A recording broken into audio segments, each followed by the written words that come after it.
Muy buenos días. Antes de que me vayan a hacer cualquier comentario, el día de hoy, aquí en Estados Unidos, en casi todas las diócesis de Estados Unidos, este domingo estamos celebrando la solemnidad del Corpus Christi o la fiesta del cuerpo y la sangre de nuestro Señor Jesucristo. Así que las lecturas muy posiblemente van a ser diferentes, sobre todo si estás en México o en Centroamérica, donde esta solemnidad se celebra el jueves.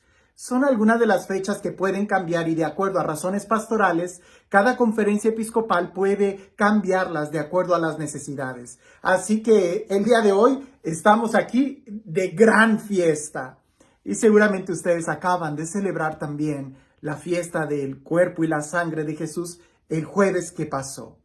Pero siempre es bueno reflexionar en la Sagrada Eucaristía. Así que aunque las lecturas quizás no vayan a ser las mismas que la que tú escuches el día de hoy en misa, te invito a que escuches esta reflexión.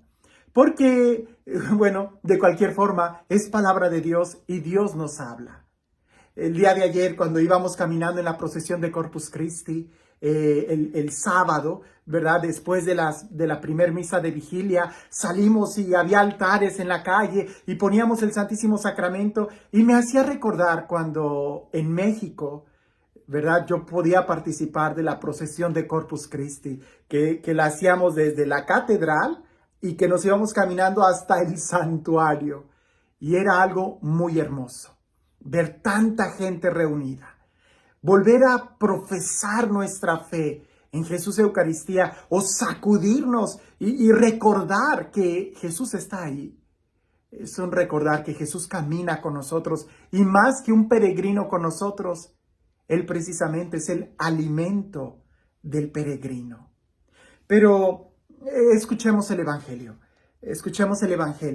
y seguramente vamos a encontrar luz para nuestra vida. A mí en lo personal, la forma en cómo Dios me habló en esta ocasión fue muy diferente que en otras ocasiones cuando leía este Evangelio y quiero compartírtelo. Dice así el Evangelio. En aquel tiempo Jesús habló del reino de Dios a la multitud y curó a los enfermos. Cuando caía la tarde, los 12 apóstoles se acercaron a decirle, despide a la gente para que se vaya a los pueblos y caseríos a buscar alojamiento y comida, porque aquí estamos en un lugar solitario. Él les contestó, denles ustedes de comer. Pero ellos replicaron, no tenemos más que 5 panes y 2 pescados, a no ser que vayamos nosotros mismos a comprar víveres para toda esta gente. Eran como 5,000 varones. Entonces Jesús dijo a sus discípulos, hagan que se sienten en grupos como de 50. Así lo hicieron y todos se sentaron. Después Jesús tomó en sus manos los 5 panes y los 2 pescados y levantando su mirada al cielo pronunció sobre ellos una oración de acción de gracias, los partió y se los fue dando a los discípulos para que ellos los distribuyeran entre la gente. Comieron todos y se saciaron. De lo que sobró, se llenaron 12 canastos. Es un texto que lo hemos meditado mucho. Yo particularmente lo he meditado mucho. Pero, aunque ya en otra ocasión me he enfocado en el milagro en sí de la multiplicación de los panes, me he enfocado en la preocupación que Jesús tiene sobre darles de comer a ellos. Y en esta ocasión me quedé pensando en que creo que si eso sucediera el día de hoy, así como viene el Evangelio, si eso sucediera el día de hoy, yo creo que el milagro más grande, te repito, si sucediera tal cual como el Evangelio nos lo marca, yo creo que para mí el milagro más grande no sería la multiplicación de los panes, porque pues eso Dios lo puede hacer. Para mí el milagro más grande es que la gente haya sido capaz de ir a un lugar solitario, de permanecer con Jesús, de escucharlo sin clima, sin aire acondicionado, sin bancas, sin sonido. Ay, el día de hoy Apenas falla el aire acondicionado de la iglesia y ni se me diga. O sea, tengo que buscar quien lo arregle inmediatamente, porque si no me van a venir gente que se va a quejar. El milagro para mí es que la gente haya ido. El milagro para mí es que hayan escuchado a Jesús aún sin haber micrófonos. Ay, a veces yo hasta quiero que le suban más el volumen para que todos me escuchen. Y Jesús, pienso que él no gritaba. Él hablaba y la gente era quien lo escuchaba. Ponía atención para escucharlo. Pienso que el milagro más grande no era tanto la multiplicación, sino que incluso una cantidad tan grande de personas pudiera organizarse en grupos de 50. Oh, para organizar la procesión de Corpus Christi, que son poquitos los que nos estuvieron ayudando, a veces era muy difícil. Ahora imagina poder organizar más de 5,000 hombres, sin contar las mujeres, sin contar los niños, en grupos de 50. Eso debió de haber sido muy difícil. Porque cuando tú quieres dar una indicación, siempre va a haber alguien que quiera modificar algo.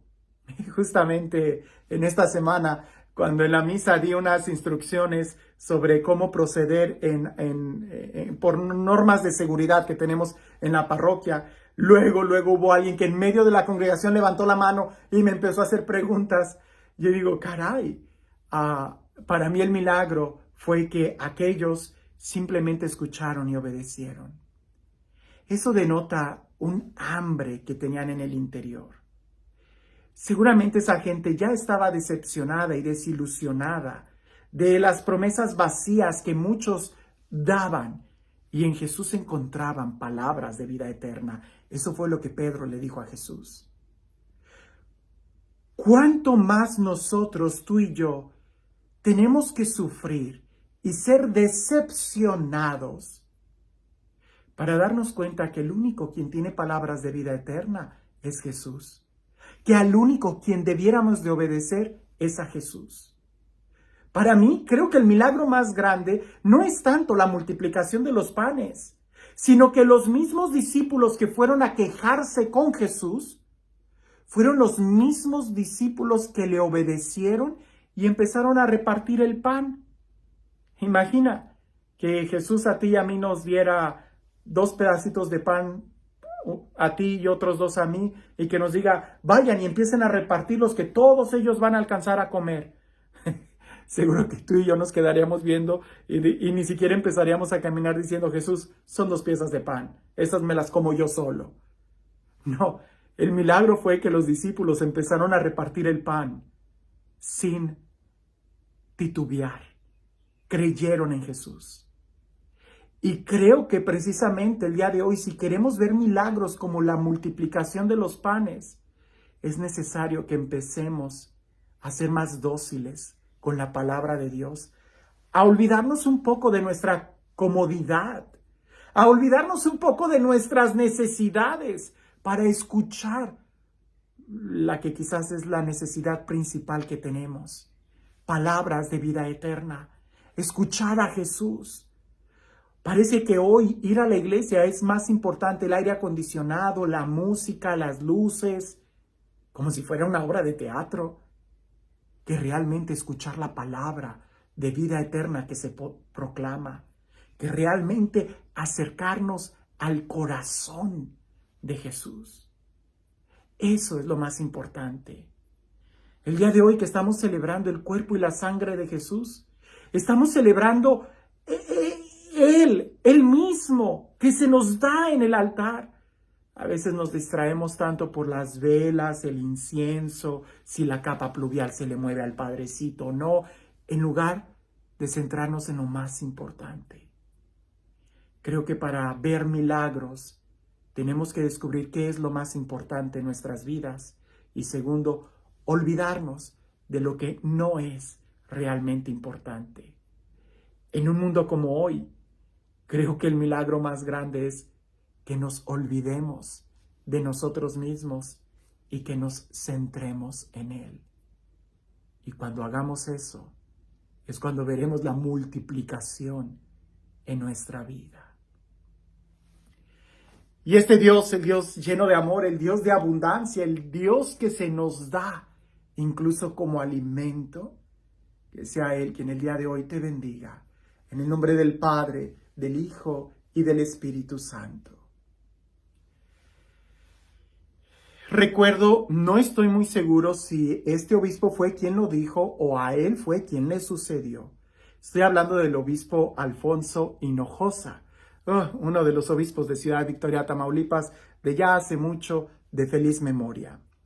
Tengo la imagen de que fue él, pero la verdad no estoy seguro. Que alguien de Ciudad Victoria me corrobore si fue él o él fue el que contó esta historia. Pero, repito, entiendo que fue él. Que después de las comidas, cuando él comía, salía y se sentaba en la plaza frente a la catedral. Por eso como que mi mente lo visualizo a él. Se sentaba en la plaza frente a la catedral y ahí platicaba con la gente que iba caminando y todo eso y después de un tiempo regresaba a la oficina. Pues cuentan por ahí que en una ocasión él estaba afuera sentado en la banca y pasó un pastor protestante. Y con mucho respeto los dos empezaban a dialogar, pues porque el obispo era claramente obispo y el pastor protestante se acercó y empezó a preguntar al máximo jerarca de la Iglesia Católica en Ciudad Victoria. Y entre ese diálogo ameno salió al tema la Eucaristía.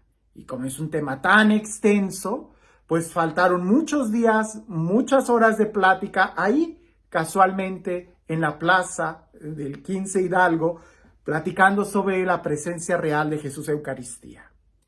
El obispo, después de haberle expuesto de muchas formas todo lo que era y el por qué creemos que Jesús está presente en la Eucaristía, pues aquel pastor protestante se quedó en silencio.